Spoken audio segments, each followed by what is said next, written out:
지난주 우리는 베냐민 지파의 몰락을 보았습니다. 이스라엘 12지파 중 한 지파가 사라질 위기에 처한 겁니다.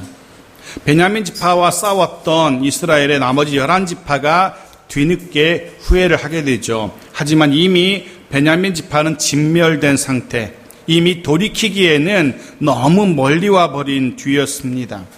이제 남은 베냐민 지파 사람들이라고는 전쟁에 참여했다가 도망한 600명의 군사들, 즉 남자만 600명 남은 겁니다. 이스라엘 연합군이 분노에 사로잡혀서 남녀노소를 가리지 않고 닥치는 대로 베냐민 지파 사람들을 학살한 까닭이었습니다. 게다가 베냐민 지파의 회복을 가로막는 장애물이 한 가지 더 있었습니다. 1절 말씀 보십시오. 같이 읽죠. 시작. 이스라엘 사람들이 미스바에서 맹세하여 이르기를 우리 중에 누구든지 딸을 베냐민 사람에게 아내로 주지 아니하리라 하였더라. 베냐민 지파와의 전쟁을 앞에 두고 모였던 미스바에서 모든 이스라엘 연합군이 한결같이 맹세를 한 겁니다. 무슨 맹세입니까? 전쟁이 끝난 후에라도 아무도 그 누구도 베냐민 지파에게 딸을 시집 보내지 말자라는 그런 맹세였습니다. 왜 이런 맹세를 했는지 모르겠습니다. 하나님의 섭리가 계셨겠죠. 베냐민 지파 더불어 이스라엘을 징계하기를 원하셨던 하나님의 섭리가 계셨을 겁니다. 여하튼 만일에 이 맹세만 아니었다면 남은 600명의 베냐민 남자들에게 딸을 시집 보내고 다신 가정을 꾸리게 하고 그러면 시간이 지나면 자연스럽게 한 지파 베냐민 지파가 다시 회복될 겁니다. 600명의 가정, 600가정을 꾸리게 되고 그들이 자녀를 낳고 자녀를 낳고 하다 보면 어느 순간에 그 지파는 사라지지 않고 다시 회복될 거예요. 그런데 바로 이 맹세 때문에, 이 맹세로 인해서 이스라엘 지파 사람들이 발목이 잡힌 겁니다. 아무도 자신들의 딸을 남은 베냐민 군사들에게 시집 보낼 수 없게 된 겁니다. 고대 근동에서의 이 맹세는 신의 이름을 걸고 하는 맹세입니다. 굳이 신의 이름을 거론하지 않아도 모든 맹세는, 당시의 모든 맹세는 신의 이름을 걸고 신을 걸고 하는 맹세였던 겁니다. 이 이야기는 만일 그 맹세를 어기면 자신뿐 아니라 자신이 속한 공동체까지 그 신의 분노가 임한다는 것을 전제를 하고 있어요. 그래서 누군가가 신을 걸고 맹세했는데 어기게 됐다, 어겼다. 그러면 자신이 속한 공동체까지 신의 분노가 미치기 전에 어떻게 하죠? 스스로 죗값을 치르는 겁니다. 스스로 죽음으로 그 맹세를 어긴 값을 치러야만 해요. 그래야만 그 공동체는 살아남을 수 있으니까.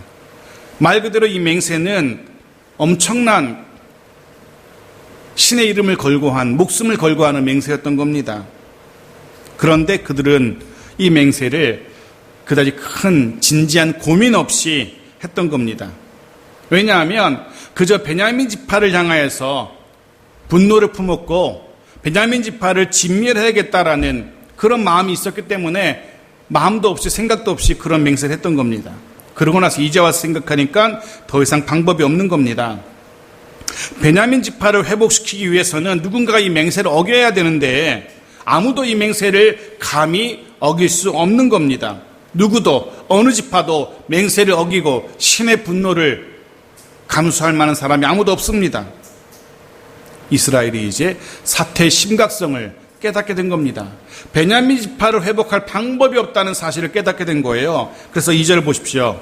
같이 읽죠. 시작.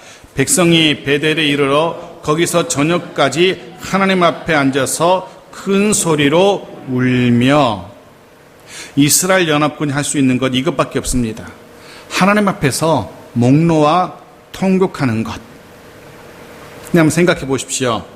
이제 막 전쟁이 끝났습니다. 희생은 만만치 않았지만 여하튼 이스라엘 연합군이 승리했어요. 그렇다면 이스라엘 연합군의 진영에 당연히 승리의 노래가, 승전가가, 기쁨의 승전가가 울려 퍼져야 정상입니다. 이스라엘 연합군의 진영에 당연히 승리를 축하하는 잔치가 벌어져야만 정상입니다. 그런데 이스라엘 연합군의 진영에서 들려오는 소리는 노랫소리가 아니라, 잔치소리가 아니라 통곡소리였습니다. 이유가 무엇입니까? 비로소 깨달은 겁니다. 이스라엘 12지파 중 한 지파가 하나님의 언약 백성인 이스라엘 공동체의 당당한 한 구성원인 베냐민 지파가 이 땅에서 사라지게 되었기 때문에 그렇습니다. 사실 이스라엘이 상상도 할 수 없었던 이야기입니다.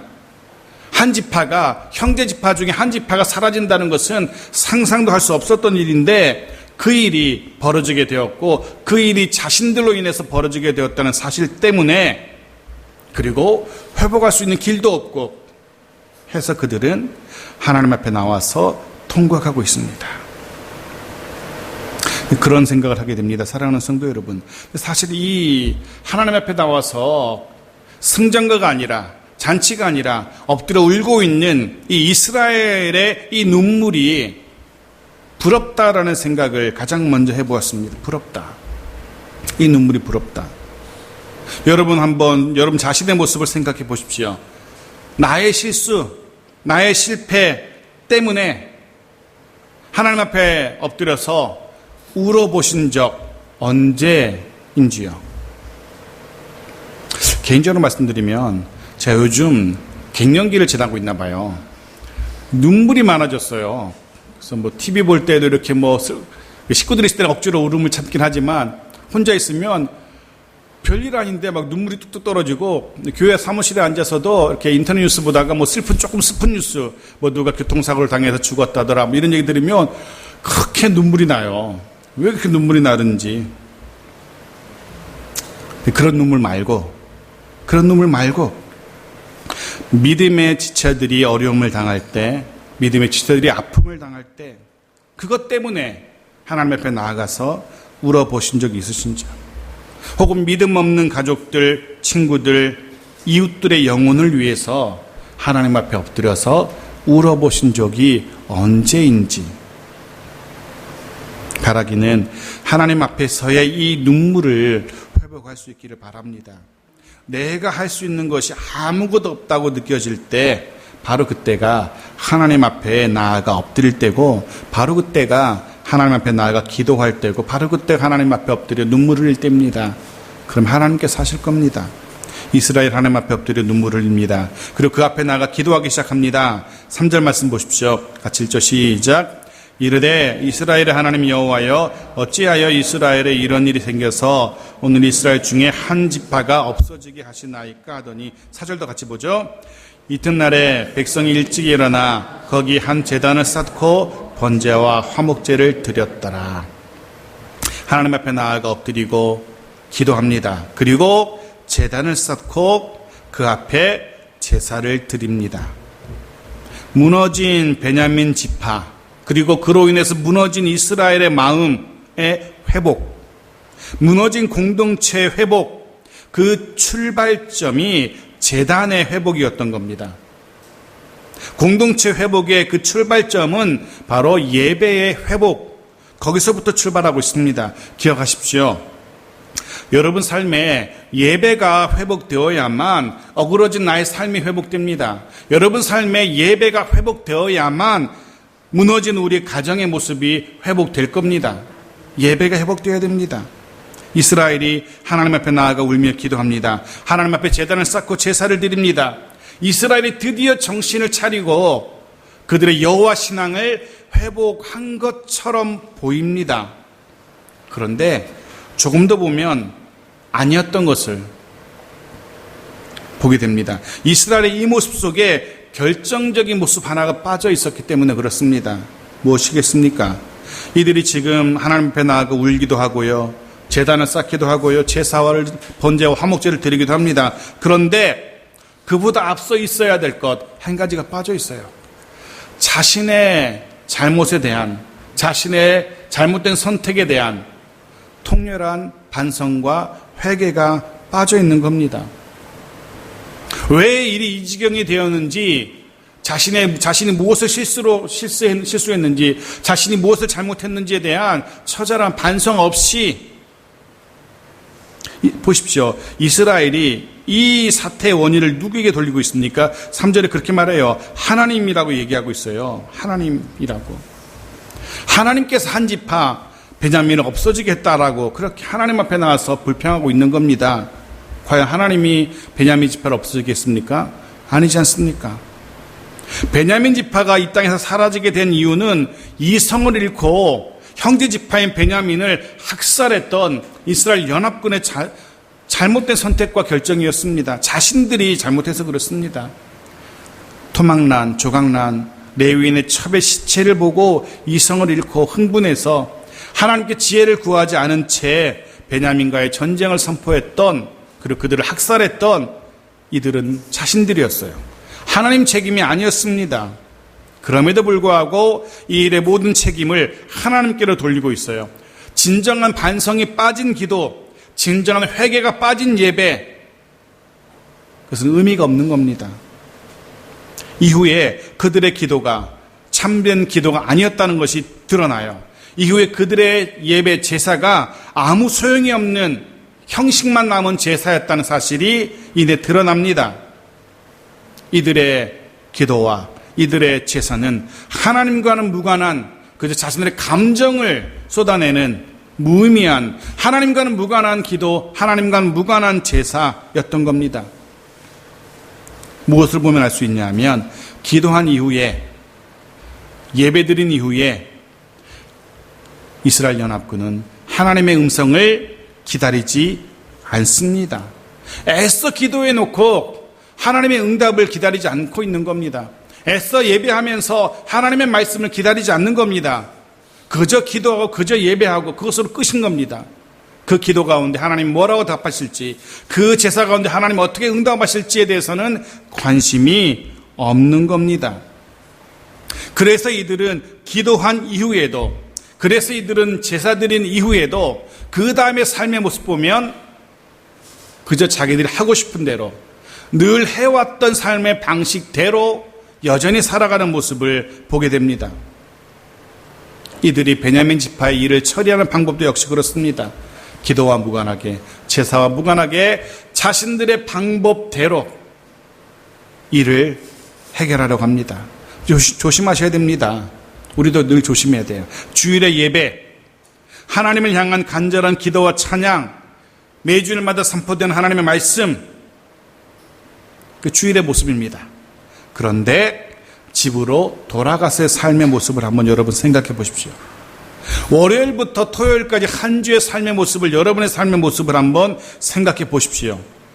과연 선포된 하나님의 말씀대로 살아가고 있는지, 과연 하나님 앞에 기도한 것처럼 살려고 애쓰고 있는지, 아니 그렇지 않다면 매주 드리는 예배가 무슨 의미가 있겠습니까? 말씀대로 살려가지 않고 기도한 대로 살려가지 않는다면 우리의 기도와 우리의 선포되는 말씀이 무슨 의미가 있겠습니까? 바라기는 우리의 드리는 예배, 그 가운데 우리 기도와 찬양이, 또 내게 선포되는 하나님의 말씀이 내 삶을 아주 조금이라도 변화시킬 수 있어야만 합니다. 그럴 수 있기를 간절히 소원합니다. 아주 더딜지라도 성장해야 합니다. 그래야 정상이죠. 그렇게 아주 조금씩이라도 하나님의 말씀으로 자라나고 아주 조금이라도 기도한 대로 살려고 애쓰는 그런 애씀이 우리 모두 가운데 있기를 간절히 소원합니다. 자, 이스라엘 공동체가 어떻게 이 문제를 수습하는지 보십시오. 6절입니다. 같이 읽죠. 시작. 이스라엘 자손이 그들의 형제 베냐민을 위하여 뉘우쳐 이르되 오늘 이스라엘 중에 한 지파가 끊어졌도다. 자신의 잘못을 깨달은 것처럼 보이죠. 성경은 이들이 뉘우쳐라고 기록해요. 뉘우쳤다라고 기록해요. 하지만 딱 거기까지였어요. 딱 거기까지. 여전히 자신들의 생각과 자신들의 방식을 포기하지 않습니다. 여전히 고집스럽게 자신들의 방법대로 이 문제를 해결하려고 해요. 처음부터 끝까지 정말 지독하게 이 백성은 하나님께 묻지 않습니다. 하나님의 지혜를 구하지 않습니다. 너무나 하나님께서 분명하게 하나님의 응답을 주시는데도 그 응답은 내 방법이 아니라고, 내가 원하는 방법이 아니라고 거절해요. 너무 답답하죠. 하나님은 여러 가지 방법으로 말씀하고 계시고 이 사건을 통해서도 깨닫게 하시는데 이스라엘은 듣지 않아요. 기억하십시오. 잘못된 판단, 잘못된 선택으로 인해서 일이 더 복잡해지고 더 꼬여갈 때 그럼 빨리 깨달아야 돼요. 그때가 내 생각 내려놓고 하나님의 지혜를 구해야 될 때고요. 그때가 내 방식을 포기하고 하나님의 인도하심에 순종해야 할 때입니다. 그래야 문제가 해결돼요. 그때까지도 계속해서 내 방법 고집하면 어떻게 됩니까? 일이 더 복잡하게 꼬여요. 매듭을 꼰 다음에 양쪽에서 잡아당기면 어떻게 됩니까? 풀리지 않고 더 단단하게 꼬이죠. 그때는 힘을 빼고 문제를 해결해야 돼요. 이스라엘은 여전히 자신들의 방법대로 자신들의 힘으로 문제를 해결하려고 해요. 어떻게 하는지 보십시오. 7절 같이 1절 시작. 그 남은 자들에게 우리가 어떻게 하면 아내를 얻게 하리요? 우리가 전에 여호와로 맹세하여 우리의 딸을 그들의 아내로 주지 아니하리라 하였도다. 자신들이 남은 자 베냐민의 남자 600명을 위해서 아내를 얻게 해 주려고 합니다. 자신들이 하려고 해요. 하나님이 아니라 여전히 자신들이 문제를 해결하려고 나서고 있어요. 여전히 자신들이 이 문제를 해결할 수 있다라고 생각해요. 굉장히 위험한 생각입니다. 오히려 일을 더 그르치게 할 뿐이죠. 8절도 보겠습니다. 8절 같이 1절 시작. 또 이르되 이스라엘 지파 중 미스바에 올라와서 여호와께 이르지 아니한 자가 누구냐 하고 본즉 야베스 길르앗에서는 한 사람도 진영에 이르러 종회에 참여하지 아니하였으니 드디어 이스라엘 연합군이 방법을 찾아냈습니다. 베냐민 지파에게 딸을 줄 수 있는 사람들을 찾아낸 겁니다. 맹세에 참여하지 않은 사람들, 야베스 길르앗 지역의 사람들이, 그 성읍의 사람들은 아무도 미스바의 총회에 참여하지 않았고 이들 중에 아무도 이 맹세에 참여하지 않았던 겁니다. 이들 야베스 길르앗 사람들은 요단 동편 므낫세 지파에 속한 사람들입니다. 므낫세 지파 사람들입니다. 여러분들이 동원할 수 있는 모든 성경 지식을 총동원해 보십시오. 자, 므낫세 지파에 속한 이 야베스 길르앗 사람들이 왜 베냐민을 상대로 한 이스라엘 연합군의 진영에 참여하지 않았을까? 왜 이들은 이스라엘 총회에 참여하지 않았을까요? 므낫세 지파라는 것에 힌트가 있습니다. 이들은 다른 지파는 달리 베냐민 지파와 매우 친밀한 관계에 있던 사람들입니다. 제가 므낫세 지파라고 말씀드렸어요.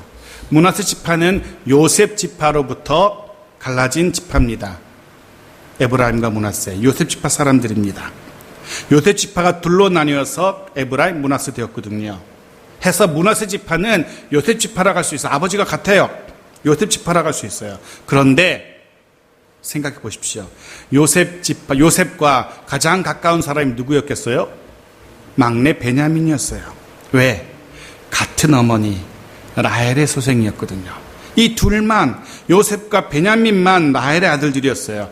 이스라엘 12지파 중에 12아들 중에 이 둘 외에 나머지 10명의 형제들은 야곱의 첫 번째 부인인 레아, 그리고 두 여종인 실바와 비라의 아들들이었어요. 오직 베냐민과 요셉만 라헬의 아들들. 요셉이 볼 때는 베냐민은 눈에 넣어도 아프지 않을 것 같은 동생이었던 겁니다. 그러니 혈통적으로도 심정적으로도 이스라엘 다른 지파들보다 베냐민 지파가 훨씬 가까운 길르앗, 야베스 길르앗 사람들이에요. 당연히 이스라엘 총회에 참여하지 않았던 겁니다. 그런데 그것이 발각됐어요. 드러났어요. 이스라엘 연합군이 이 사실을 깨닫고 환호성을 지르며 박수를 쳤을 겁니다. 묘안이 떠올랐기 때문에. 베냐민 지파를 회복할 수 있는 방법이 떠오른 겁니다. 그 방법을 보십시오. 10절 11절 같이 1절 시작. 회중이 큰 용사 12,000명을 그리로 보내며 그들에게 명령하 이르되 가서 야베스 길르앗 주민과 부녀와 어린아이를 칼날로 치라. 너희가 행할 일은 모든 남자 및 남자와 잔 여자를 진멸하여 바칠 것이니라 하였더라. 정예군대 용사 12,000명을 보내서 한 마을을 쑥대밭을 만드는 겁니다. 진멸하는 겁니다. 마치 베냐민 지파를 공격하듯이 야베스 길라 사람들을 학살합니다. 아무리 전쟁 중이라 할지라도, 사실 아무리 적군이라 할지라도 특별한 하나님의 명령이 아니었다면 부녀와 아이들은 살려두는 게 보통이죠. 이들을 죽이는 것은 또 다른 학살이고 범죄예요. 그래서 이스라엘 연합군은 자신들의 잘못된 선택과 잘못된 학살로 한 지파 베냐민 지파가 사라질 위기에 처하자 그 문제를 해결하기 위해서 또 다른 한 성읍을 진멸하고 있는 겁니다. 학살하고 있는 겁니다. 이 야베스 길라 사람들이 죽을 이유가 뭐가 있습니까? 이들이 무슨 잘못을 했다고 어린아이로부터 모든 부녀자를 다 이렇게 학살합니까? 사실은 자신들의 잘못된 결정으로 베냐민 지파가 거의 진멸하게 되었다면, 그리고 자신들의 잘못된 섣부른 맹세로 어찌할 방법을 찾지 못했다면 그 상황 속에서 가장 바람직한 선택과 결정이 무엇이겠습니까? 하나님의 법대로해서 잘못했습니다. 우리가 베냐민 지파와 싸웠고 우리 맹세도 잘못했습니다. 하나님 이 맹세 취소시켜 주십시오. 그러면 되는 겁니다. 자신들의 잘못을 인정하고 하나님 앞에 맹세를 돌이키면 돼요. 그리고 정당하게 자신들의 딸을 베냐민 지파를 위해서, 그들의 회복을 위해서 시집 보내주면 되는 겁니다. 그런데 이들은 차마 자신들의 실수, 자신들의 잘못된 선택과 판단을 인정하고 싶지 않았던 겁니다. 자신들의 잘못을 인정하지 않고 싶었던 거예요. 무슨 자존심이라고 이게. 그래서 자신들의 잘못은 감추어둔 채 또 다른 한 성읍을 학살하고 있는 겁니다. 분명히 이 성읍 사람들도 진멸의 대상은 아니에요. 총회에 참석하지 않았다고 이렇게 학살할 이유는 없습니다. 그런데 같은 이스라엘 므낫세 지파 사람들이에요. 계속 봅시다. 12절 시작. 그들이 야베스 길라 주민 중에서 젊은 처녀 400명을 얻었으니 이는 아직 남자와 동침한 일이 없어 남자를 알지 못하는 자라. 그들을 실로 진영으로 데려오니 이곳은 가나안 땅이더라. 야베스 길라 주민 중에서 젊은 처녀 400명을 사로잡아 옵니다. 납치죠. 그리고 이들을 베냐민 남자들에게 줘요. 400명이 아내를 맞이하게 된 겁니다. 묘수 같죠. 이스라엘 연합군을 볼 때 참 상당한 묘수 같아요. 맹세도 어기지 않고 자기들의 잘못도 인정하지 않아도 되고, 묘수 같아 보이지만 아닙니다. 엄청난 악수였어요. 얼핏 보면 세상 사람들이 볼 때는 자신들 중에서 딸을 주지 말자는 맹세도 어기지 않았고, 베냐민 지파의 회복을 위한 아내도 400명이나 마련했고, 제법 괜찮아 보이는 방법 같아요. 하지만 하나님 보실 때, 하나님의 눈으로 볼 때 정당치 않은 방법이었습니다. 아니, 심히 악한 방법이었습니다. 살인과 납치가 난무하지 않았습니까?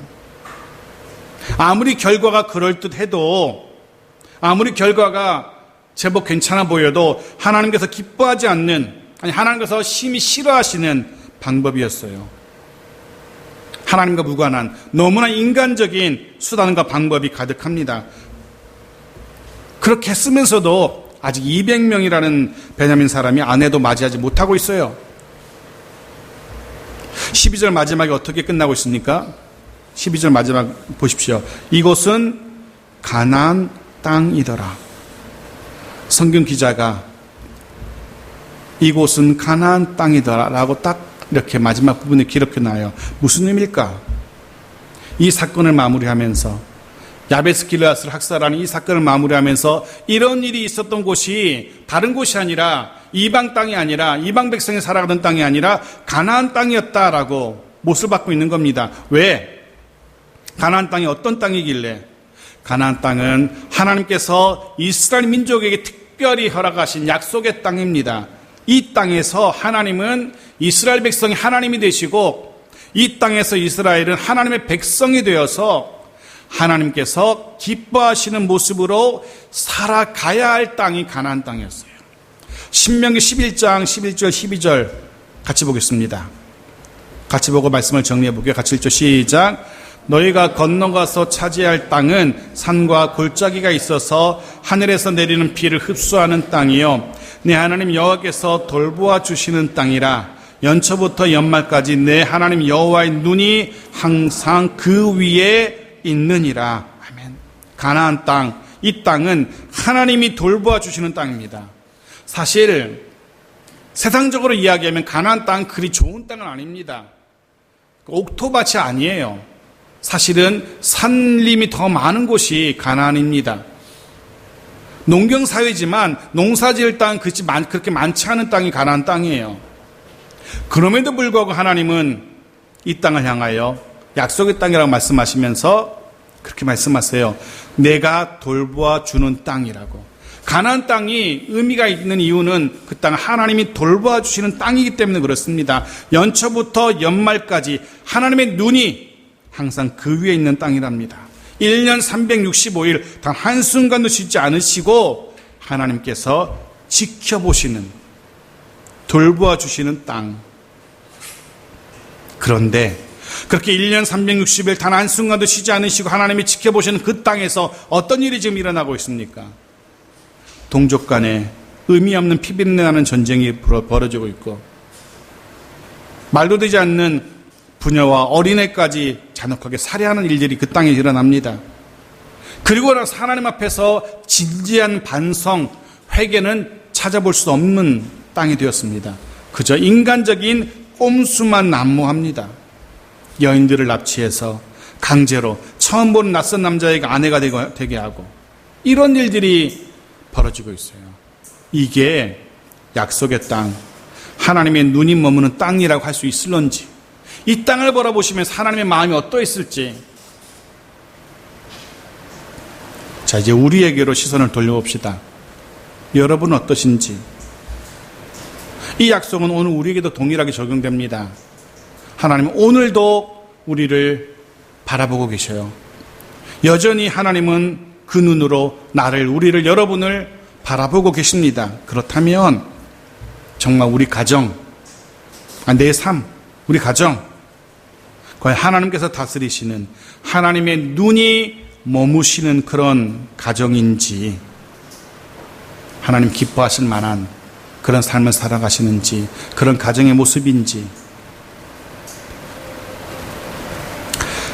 바라기는 하나님의 도움을 구하며 하나님께 지혜를 구하며 하나님의 인도하심을 따라 살아가는, 우리를 지켜보시는 하나님의 그 지켜보시는 눈에 부끄럼 없는 그 눈을 의식하며 살아가는 우리 삶이 되어지기를 간절히 소원합니다. 말씀 마칩니다. 오늘 우리는 이 말씀을 통하여 하나님 앞에서의 진정한 눈물의 회복을 소망해 봅니다. 예배 후에 이어지는 일상의 삶 속에서 조금이라도, 한 뼘이라도 성장하는 우리의 모습을 기대해 봅니다. 그리고 나아가서 우리의 가정, 우리의 공동체, 하나님의 눈이 항상 머무시는 그런 가정, 공동체이기를, 그리하여서 하나님을 기쁘시게 하는 그런 복된 가정과 우리 교회 공동체 되기를 주의 이름으로 축원합니다. 아멘.